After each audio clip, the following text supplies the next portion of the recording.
Juga dipanggil orang untuk mendoakan. Ustaz, tolong doakan. Gimana nampak Pak Ustaz? 2 gendang nih. Kalau tak sehat mati. Ada orang melahirkan, kita juga datang mengasih nama acaranya akikah. Ada orang menikah, kita juga datang, nama acaranya khutbah nikah, tausiah pernikahan. Jamnya tak jelas. Lalu kemudian Ustadz itu SK-nya pun tak jelas sampai mati. Itu maka saya memilih jadi Ustadz karena tak ada pensiunnya. Dikhawatirkan kalau kita memilih pekerjaan yang ada pensiun, setelah pensiun biasanya stres, mati sebelah, mati semua. Maka saya ingin menjadi orang yang tak ada pensiun sampai tua, mati menghadap Allah Subhanahu wa ta'ala. Tapi kata Syekh Umar At-Tilmisani, nahnu du'at qabla kulli syai'. Kita ini adalah da'i sebelum jadi apa-apa. Sebelum jadi dokter sudah jadi da'i duluan. Sebelum jadi wali kota sudah da'i duluan. Sebelum jadi polisi sudah jadi da'i duluan.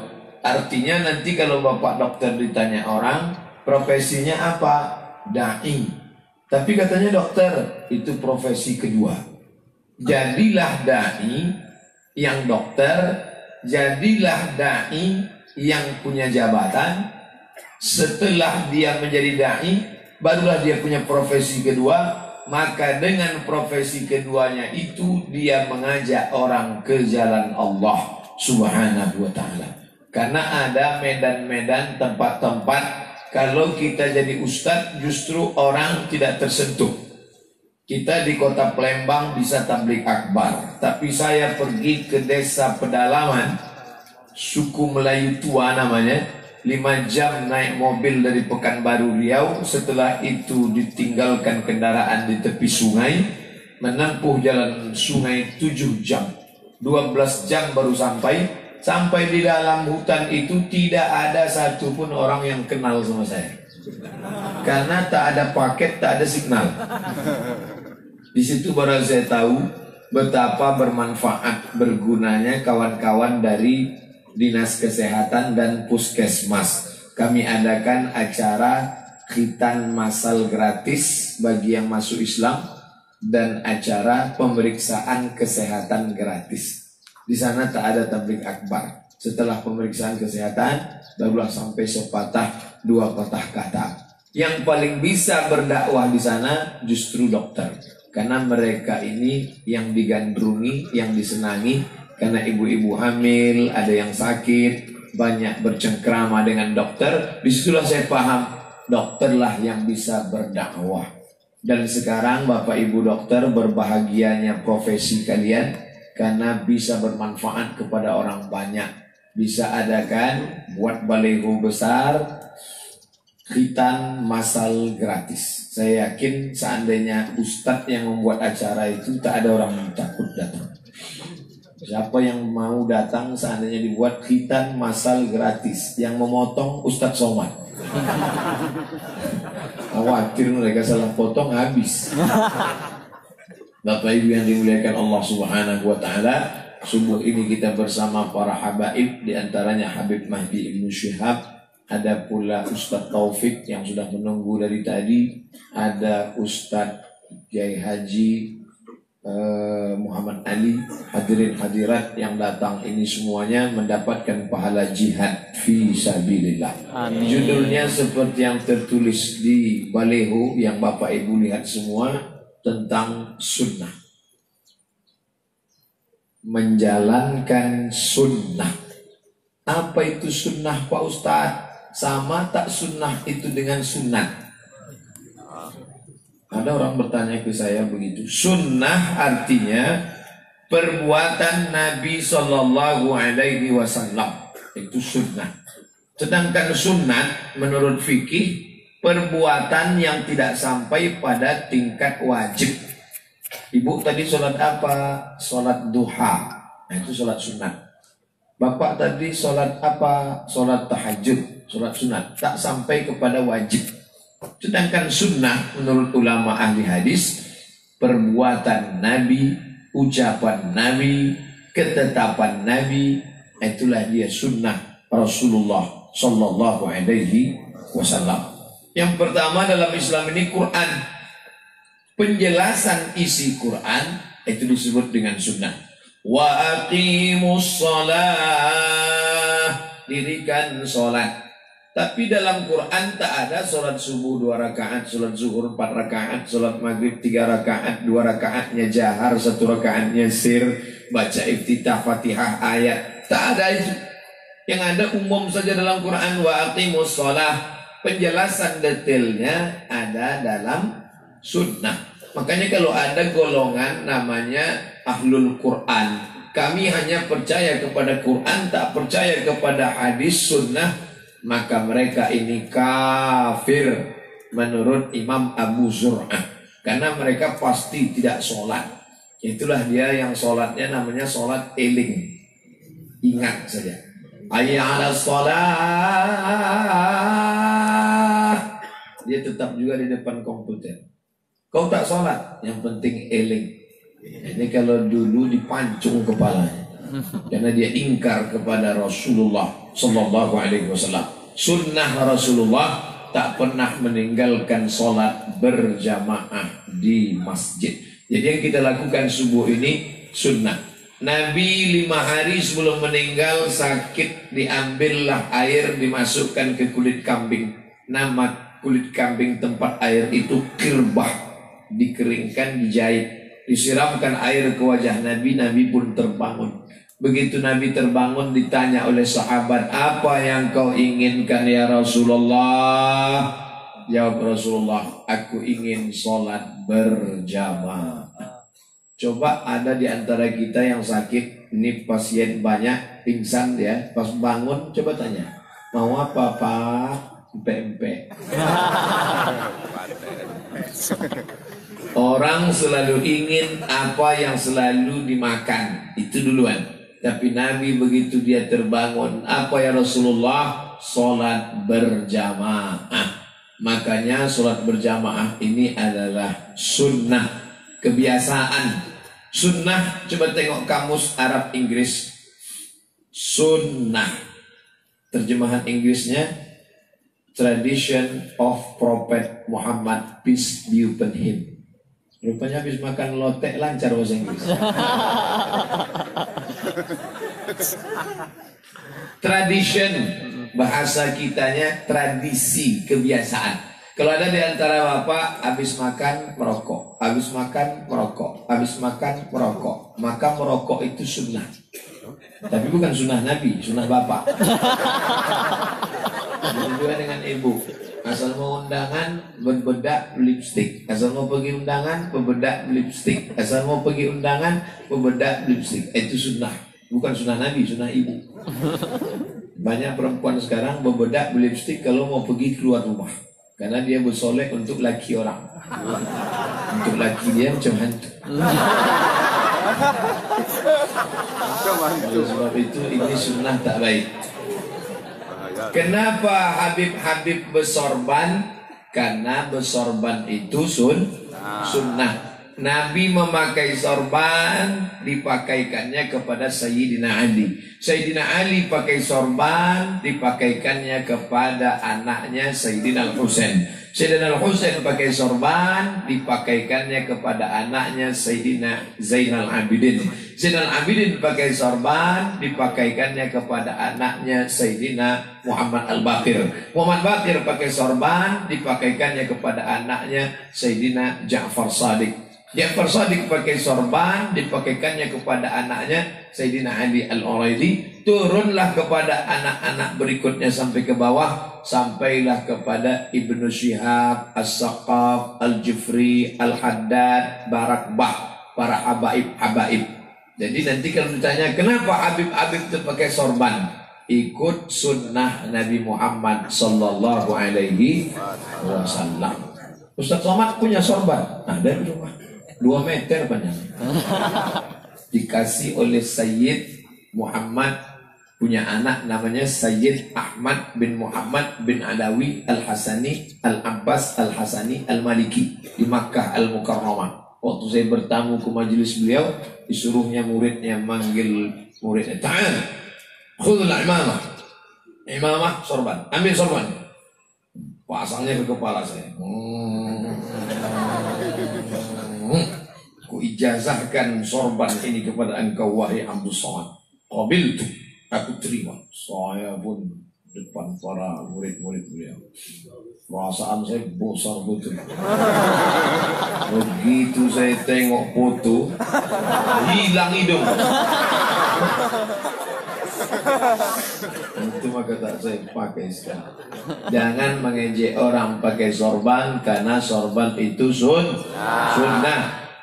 Nabi memakai tongkat. Itu kenapa coba tengok Habib Umar bin Hafiz pakai tongkat. Habib Ali Zainal Abidin pakai tongkat. Termasuklah Ustadz Kemas Ali pakai tongkat. Karena pakai tongkat itu sunnah. Nabi Muhammad pakai tongkat, Nabi Musa pakai tongkat. Bedanya Nabi Musa asal dipukulkannya memancar 12 mata air. Dipukulnya ke Laut Merah, terbelah. Tongkat dipakai untuk mengembala kambing. Orang yang mengembala kambing ada tongkat. Kita ini juga seperti orang mengembala kambing. Orang yang mengembala kambing, kambingnya 30 ekor, berangkat pagi 30, pulangnya mesti 30. Tak boleh ada yang hilang. Begitu juga jamaah, tak boleh ada yang hilang. Hilang kesadaran sedikit-sedikit tak apa-apa. Tidur maksudnya. Kambing yang dibawa 30 semuanya mesti makan. Kalau ada yang tak makan kelaparan, pengembala gagal. Makanya setiap nabi ujian tesnya mengembala kambing. Nabi Musa alaihissalam, "Thamaniya hijaj." Kalau kau mau, aku angkat engkau menjadi pengembala kambing selama 8 tahun. 8 musim, kata Syuaib. Nabi Musa alaihissalam diusir oleh Fir'aun karena menumbuk. Ada orang Mesir berkelahi sama orang Yahudi. Datang Nabi Musa, dipisahnya. Berhenti, jangan berkelahi. Tidak mau, ditinjunya, mati. Itu hebatnya Nabi Musa, tinju sedikit mati. Orang kita bolak-balik ngancam, mati kau nanti, tak mati. Tinjunya mati. Takut balik ke istana karena Fir'aun mengamuk. Nabi Musa pun lari. Akhirnya dia berhenti di bawah pokok kayu. Pokok kayu tempat Nabi Musa bernaung itu ditengok oleh Nabi Muhammad SAW malam Isra Mi'raj. Waktu dia naik nampaknya hijau di bawah. Apa itu Jibril? Itulah tempat Musa dulu berhenti waktu diusir oleh Fir'aun. Dari kejauhan nampaknya orang ngantri panjang. Nabi Musa pun mendekat. Ada apa ini antrian panjang? Bukan BPJS. Apa antri panjang ini? Rupanya orang ngantri mau ngambil air.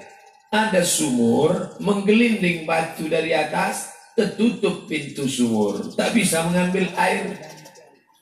30 orang mendorong batu tadi, tak bisa menggeser. Datang Nabi Musa sendirian, didorongnya, bisa. Patutlah sekali tinju mati.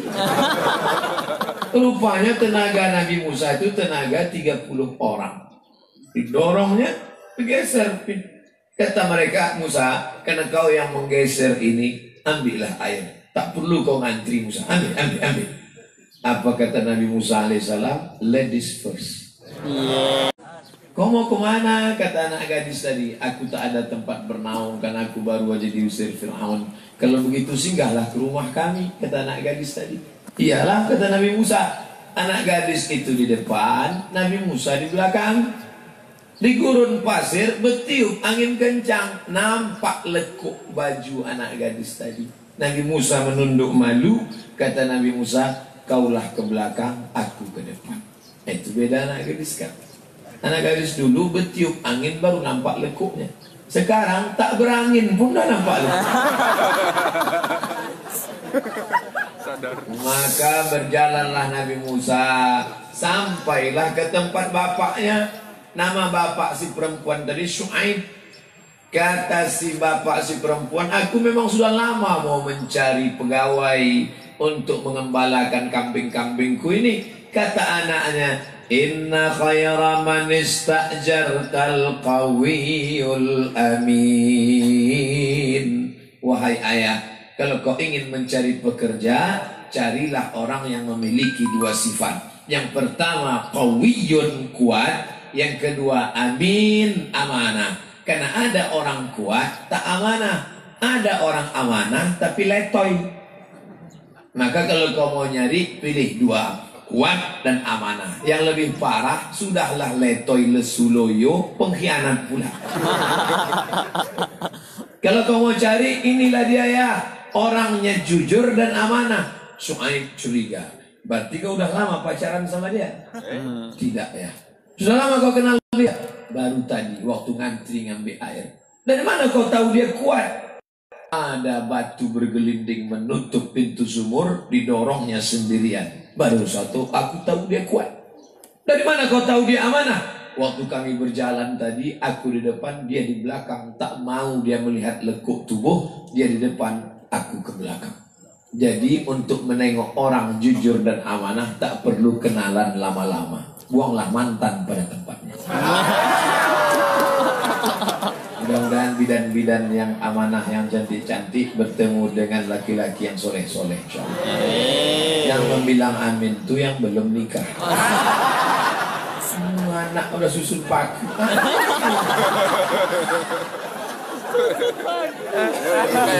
Itu dari mifasolasi dulu kami itu.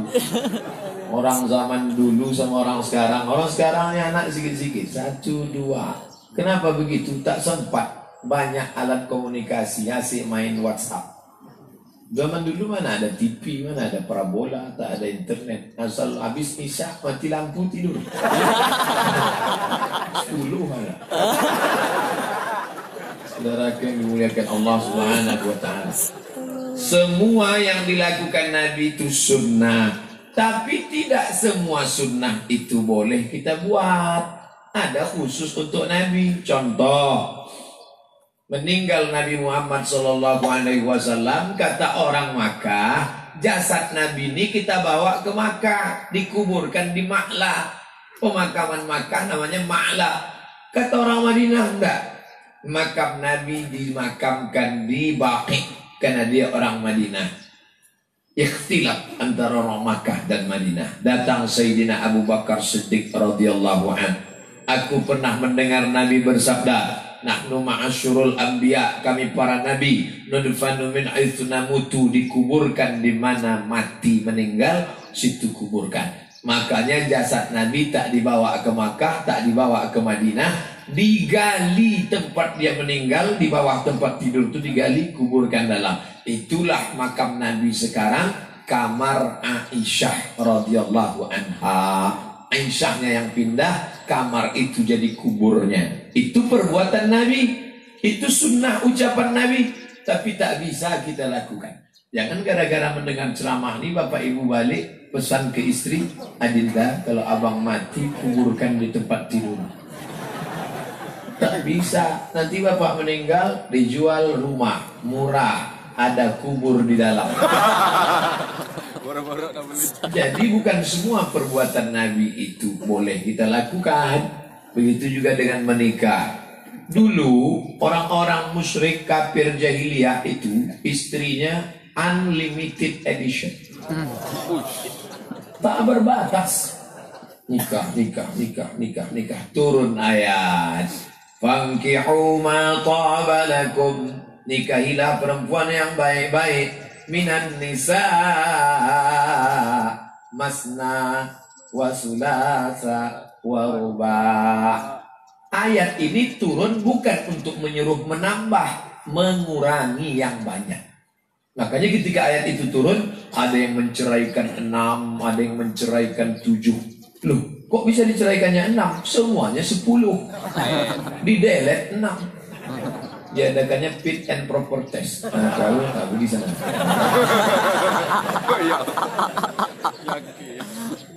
Masna wa sulasa wa ruba, fa in khiftum alla ta'dilu. Kalau kau tak sanggup bersikap adil, fawahidah, satu saja. Maka sekarang banyak orang yang satu saja karena dia takut tak bersikap adil. Kau kenapa satu? Aku takut tak adil. Padahal sebetulnya takut sama bini. Kemarin saya jumpa orang Palembang, kawan saya di airport Cengkareng. Kawan saya, sama-sama di Mesir. Dia tanya, itu istrimu? Iya. Dulu waktu kita jumpa bukan yang itu. Ini ketiga mati. PNS mana boleh? Aku keluar udah dari PNS. PNS cuma satu. Begitu keluar menjadi 3. Maka yang PNS keluar.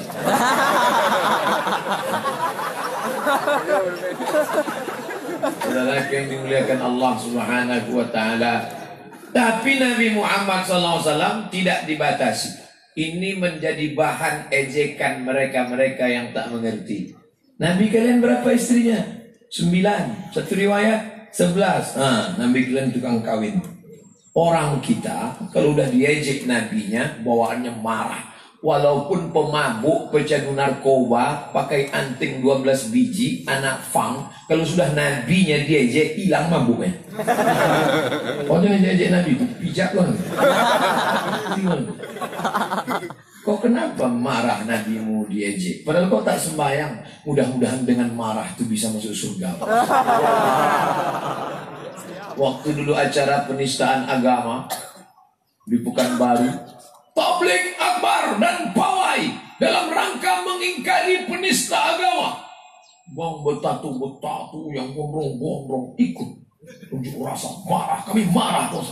Padahal tak pernah nampak di masjid. Kenapa kalian marah? Mudah-mudahan dengan marah ini Allah mengampunkan dosa-dosa. Artinya apa? Banyak orang membela Nabi dengan marah. Padahal kalau dia baca sedikit saja, patah itu argumentasi mereka yang mengejek Nabi kita mengatakan tukang kawin. Baca Alkitab Perjanjian Lama. Yang lama namanya Old Testament, yang baru namanya New Testament. Dijadikan menjadi satu, namanya The Holy Gospel. Ada seorang laki-laki yang gagah perkasa, namanya David. David di situ ditulis. Kita menyebutnya Daud. Punya anak namanya Sulaiman. Di situ disebut Solomon. Sampai ke Yogyakarta, Sleman. Sampai ke Palembang, Wak Leman. Tahu kebetulan ada namanya. David itu istrinya 100. Baca. David itu istrinya 100. Nabi Muhammad terserah versi 9 atau 11. Bandingkan 11 dengan 100. Tak ada apa-apanya 11 itu. 100. Puasa yang paling afdal puasa siapa? Puasa Daud. Kenapa Daud? Allah mau menyindir. Daud bininya 100, puasa sunatnya 15 hari sebulan. Kau bini 1 tak pernah puasa sunat. Nanti di akhirat jumpa sama Nabi Daud senyum-senyum Daud. Aku biniku 100, puasaku 15 hari. Kau 1 tak pernah puasa. Nabi Daud punya anak namanya Sulaiman. Sulaiman istrinya 300, selirnya 700, 1000. Andai Nabi Sulaiman tuh ikut pileg sekarang, bini itu aja nyoblos menang.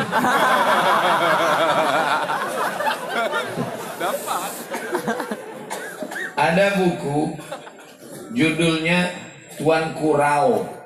Tolong cari di internet. Judulnya Tuan Kurau. Dicetak oleh Elkis Yogyakarta. Buku kontroversial. Begitu keluar, saya beli, sekarang tak dicetak lagi. Ada di rumah. Ternyata ada raja di Pulau Sumatera, Islam. Raja itu istrinya 3000. Ternyata orang kita ini kecil-kecil kan jameran. Kalah Nabi Sulaiman. 3000 ini ya. Loh, tapi orang Islam cuma 4 puasa. Kenapa bisa 3000? Nikah pagi, siang, sore. Nikah siang, sore, sore. Nikah malam, tak sampai pagi. 3000 bininya. Apa yang sebenarnya ingin Ustadz Somad ceritakan? Nabi Muhammad itu lebih hebat dari Daud, lebih hebat dari Sulaiman, lebih hebat dari raja yang ada dalam buku Tuan Kurau orang Sumatera itu. Jadi 9 dan 11 itu tidak ada apa-apanya. Itu kutil-kutilnya Sulaiman. Tidak ada apa-apanya. Kalau mau Nabi Muhammad itu lebih banyak daripada itu. Pergi ke Cina, ada sebuah square. Di situ kamarnya 1000. Ternyata Kaisar Cina, bini dan selirnya 1000 orang. Nabi Muhammad SAW menikah umur 25. Sebelum 25 itu tidak ada catatan menyatakan dia pernah nikah dan hubungan tak baik. Dan dia digelar dengan Al-Amin. Orang yang menjadi panutan, contoh, suri tauladan. Berapa lama dia menikah dengan Khadijah? 25 tahun dengan Khadijah, monogami, satu tunggal, tak pernah dia macam-macam. Meninggal Khadijah, datang janda tua yang suaminya meninggal dunia. Kalau tidak dinikahi nanti dia anaknya menjadi yatim. Dinikahi Nabi Muhammad SAW. Ada orang Yahudi, perempuan, namanya Sofia, nama ayahnya Huyai, nama datuknya Akhtab. Sofia binti Huyai bin Akhtab berdakwah dengan orang Yahudi akan lebih sampai, karena mereka akan merasa sesuku kalau dinikahi anak mereka, dan bukan pula gadis, janda. Sofia binti Huyai, mimpi dia suatu malam, begitu dia bangun paginya, diceritakannya ke ayahnya, wahai ayahku Huyai, ya malam tadi aku bermimpi. Apa mimpimu nak? Aku memangku bulan, ditempeleng oleh Huyai, muncrat darah dari bibirnya. Kenapa Huyai marah? Karena bulan itu adalah Muhammad sallallahu alaihi wasallam. Makanya ketika Nabi datang disambut dengan Tala'al Badru alaina. Badru artinya bulan. Bulan purnama. Nah, nanti kalau ada ibu atau anak-anak gadis mimpi memangku bulan sabit, itu ustaz. Bulan purnama itu kan Nabi Muhammad sallallahu alaihi wasallam. Bulan kalau dia purnama namanya Badar. Kalau dia kecil sabit namanya Hilal. Dua-dua itu sudah jadi nama orang Indonesia, Pak Badar dan Pak Hilal. Laki-laki Badarudin, perempuan Badariyah. Saudara yang dimuliakan Allah Subhanahu wa taala. Jadi kalau diejek orang tentang sunnah Nabi kita, jangan marah. Banyak dengan ceramah, banyak baca, lawan dengan jawaban-jawaban yang smart dan cerdas. HP-nya sudah cerdas, smartphone. Orangnya goblok. Ustaz nih kasar kali cakap. Oke, kalau gitu kita perlembut, goblok. Bapak Ibu yang dimuliakan Allah Subhanahu wa taala. Nama, perbuatan, ucapan, tindakan Nabi itu sunnah. Tapi sunnah itu ada yang wajib. Kalau perbuatannya kuat, wajib. Perbuatannya tak kuat, sunnah. Antara kuat dan tak kuat, sunnah muakkad. Salat subuh berjamaah, wajib. Salat duha, sunnah. Wajib, sunnah. Antara sunnah dan wajib ada di tengah, akikah, mengakikahkan anak. Sunnah muakkad. Kullu mauludin rahinatun bi aqiqatihi. Setiap anak tergadai dengan akikahnya. Kalau tergadai surat tanah kita, tebus. Tergadai cincin emas kita, tebus. Tergadai BPKB mobil, motor, tebus. Anak juga tergadai. Bagaimana cara menebus anak? Tulbahu anhu yawma sabi'ihi. Sembelihkan kambing hari ke-7. Yuhlaku, cukurkan rambut. Wa yusamma, kasih nama yang baik-baik. Ini sunnah. Banyak yang risau, Ustaz, saya belum akikah dulu Pak Ustaz. Tidak ada yang mewajibkan akikah. Akikah itu sunnah muakkad. Tapi saya tak enak hati Pak Ustaz, boleh saya akikah sekarang? Silakan. Ibu-ibu bidan, bapak-bapak dokter, dulu mungkin waktu kecil orang tua lupa atau tak ada duit, tak ada akikah. Sekarang baru mau akikah, balik dari sini cari kambing. www.kambing.com buat akikah. Insya Allah saya dengan Habib Mahdi siang nanti datang makan. Tapi akikah saja, yang pula minta cukur rambut. Tiba-tiba besok 3 orang dokter gundul. Minta ayun pula bagaimana? Marhaba ayyanon. Siang nanti kami datang, mikrofon bertalu-talu. Masuk ke rumah, disangka yang diayun itu cucu. Artinya akikah sunat muakkad baik. Jadi jangan orang main pukul rata. Banyak artinya meng-SMS nelpon saya, Ustaz Somad, gimana kalau sholat nggak baca iftitah, Allahu Akbar kabira walhamdulillahi katsira. Tak bisa dia membedakan mana wajib, mana sunat, mana rukun, mana syarat, mana sunat muakkad. Yang belum bisa membedakan mana wajib, mana sunat, mana rukun, mana syarat, mana sunat muakkad, beli buku tipis, kecil, simple, sederhana, Fikih Islam Sulaiman Rashid, 40.000. Fikih Islam Sulaiman Rashid, 40.000. Coba berhenti beli paket agak seminggu ya. Yang beli fikih bagus. Sulaiman Rashid orang Lampung, kuliah ke Al-Azhar Mesir, dapat gelar syahadah alamiah tahun 1935. 10 tahun sebelum kemerdekaan Republik Indonesia, dia sudah LC dari Al-Azhar. Pulang menulis buku. Itulah dia fikih Islam mazhab Syafi'i. Simple, sederhana. Bacaan wajib di UIN, Universitas Islam Negeri Raden Patah. Oleh sebab itu, maka ini menjadi pegangan kita. Supaya ngerti bahwa doa iftitah Allah berkabirah itu bukan rukun. Yang rukun itu Al-Fatihah. La salata, tidak sah salat liman lam yaqra' bi Fatihatil Kitab, kalau tidak membaca Al-Fatihah. Ustaz, kami perempuan. Ya. Kalau gitu Nabi tak pakai jilbab. Tidaklah Nabi pakai jilbab. Kenapa kami ini wajib? Itu sunnah, tapi bukan fi'liyah, bukan perbuatan Nabi, karena Nabi laki-laki. Jadi sunnah apa namanya? Qauliyah, ucapan Nabi. Ya Asma, wahai Asma. Ada laki-laki, perempuan namanya Asma, pakai hamzah. Asma, kalau tak pakai hamzah itu sesak napas. Ya Asma, innal mar'ata, sesungguhnya perempuan, idza balaghatil mahid, kalau sudah sampai usia menstruasi, la yasluh laha an yura minha, tak boleh nampak badannya, illa hadza, kecuali ini, wa hadza, dan ini. Itu sunnah. Alhamdulillah, walaupun ini rumah sakit, tapi pakaian ibu dokter, ibu bidan mesti ikut sunnah. Yang boleh nampak cuman ini dan ini.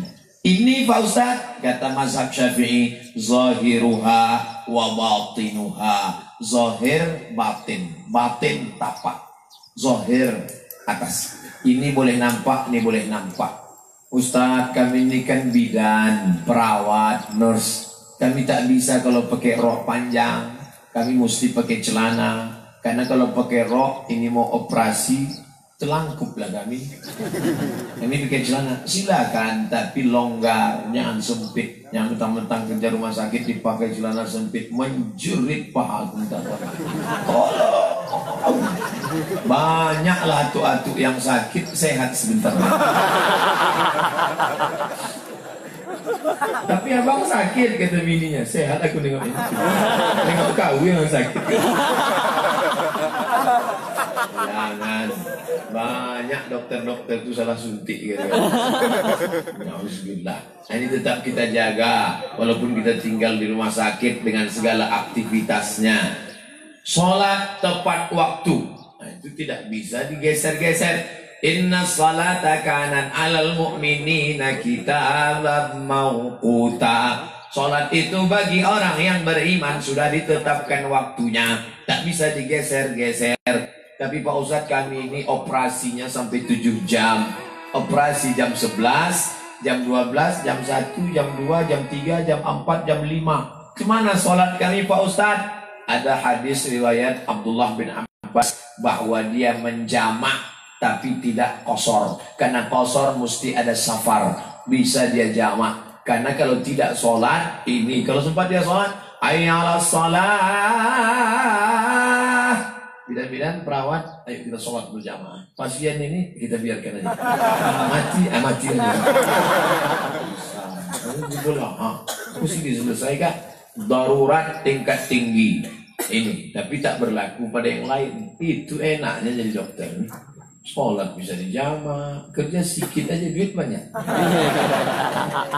Tukang jahit dari pagi sampai sore menjahit, sepotong baju 100.000. Dia 3 kali jahit deh, 2 juta. Tapi resikonya besar. Sesuai dengan kadar. Al-jaza ala qadril amal. Tapi di antara amal yang paling besar ini dilakukan oleh para dokter-dokter. Kenapa? Mereka menyelamatkan nyawa manusia. Man ahyan nasa faka'annama ahyan nasa jami'a. Siapa yang menyelamatkan satu nyawa, maka dia sudah menyelamatkan nyawa seluruh manusia.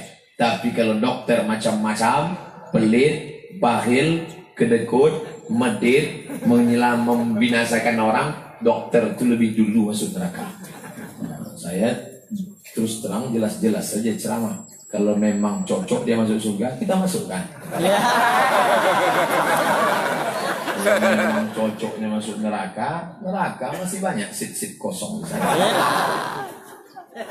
Bapak Ibu yang dimuliakan Allah Subhanahu wa taala. Tapi dalam perjalanan saya beberapa kali diundang oleh IDI, Ikatan Dokter Indonesia, IDI Pekanbaru Riau, IDI Provinsi Riau, dan diundang juga oleh IID.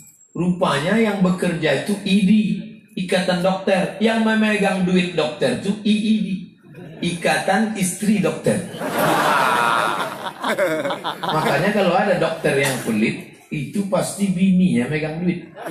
Dokter itu pula ikatan suami takut bini. Oleh sebab itu maka kalian yang mau menikah sama dokter bagus. Kenapa? Karena banyak amal yang bisa kalian lakukan. Ustaz Somad, ya, ini calon istri saya dokter Pak Ustaz. Mantap. Pilihannya ada 3 Pak Ustaz. Kau istikharah dulu. Berapa istrimu calonnya? 3 Pak Ustaz. Guru TK, dokter, sama polwan. Menurut Pak Ustadz mana pertimbangan? Kok istikharah lah? Enggak pertimbangan dari Pak Ustadz. Kalau guru TK nih, kata-kata yang selalu dia ulangi sekali lagi. Kalau dokter, aja 3 kali sehari. Makan pagi, makan siang. Ini obatnya dimakan sebelum makan. Yang ini setelah makan. Berapa kali? 3 kali sehari. Kalau polwan, abang macam-macam. Nah. Istikharah dulu. Saudara yang dimuliakan Allah Subhanahu wa taala, apapun profesimu itu adalah hadiah dari Allah, tapi yang paling mulia ayyukum ahsanu amala, yang amalnya paling baik. Saya banyak punya kawan, sahabat-sahabat dokter. Ternyata dokter lebih bisa menjelaskan sunnah Nabi daripada Ustaz. Assalamualaikum Ustaz Somad. Waalaikumsalam. Tolong Ustaz bacakan ayat tentang wudhu. Iza kuntum ila shalah, kalau kamu mau salat, falsilu wujuhakum, basuh muka, wa aydiyakum ilal marafiq, tangan sampai siku, wamsahu biruusikum, kepala sampai telinga, wa arjulakum ilal ka'bain, kaki sampai mata kaki. Coba ulang lagi tentang tangan tadi Pak Ustaz. Wa aydiyakum ilal marafiq, siramlah tangan sampai siku. Siramlah tangan sampai siku. Kenapa banyak orang berwuduk dihidupkannya keran dari siku ke ujung Ustaz? Kenapa dalam ayat itu sampai siku Ustaz? Yang nanya nih ke saya dokter spesialis. Karena saya tak tahu jawabannya, saya jawab. Jangan banyak-banyak tanya dokter. Sudah begitu dalam Quran, ikut aja. Banyak-banyak tanya itu Bani Israel. Begitu caranya kalau kita tak tahu, agak marah. Ustaz Somad, kami ini dokter. Kalau kami mau mengoperasi orang, mencuci tangannya pas macam ayat tadi. Kami cuci tangan, airnya begini. Kenapa tak begini Pak Dokter? Saya tanya balik. Untung dokter ini tak membalikkan cakap saya. Cepat dibalikkannya. Dan begitu kode etik dokternya. Dokter ini baik-baik. Ustaz, kami kalau mau ngoperasi orang cuci tangan begini, tak begini. Kenapa tak gini Pak Dokter? Karena kalau lu cuci tangan begini, airnya turun ke ujung, bakteri-bakteri menggelantung di ujung jari. Kalau sempat bakteri itu dipegangkan ya, makin sakit, orang terinfeksi kena bakteri. Baru saya paham kenapa Nabi mengajarkan cuci tangan ke siku, maka ujung tangan steril bersih, turunlah kuman-kuman ke siku bersih. Dari mana Muhammad SAW tahu itu, padahal dia tak pernah terdaftar di Fakultas Kedokteran Universitas Indonesia. Kalau dokter yang menjelaskan ayat sunnah itu lebih masuk ke otak orang. Pas mau wudhu dianjurkan istinshaq, istinsar, masukkan air ke hidung. Apa gunanya? Ustaz Somad, kita dianjurkan masukkan air ke hidung. Ya, apa gunanya Ustaz? Ngilangkan tai hidung. Rupanya dengan menarik air ke hidung terbantu menaikkan oksigen naik ke otak. Kalau oksigen naik ke otak, ini darah dari jantung. Kan selalu dokter yang membawa balon hitam itu kan.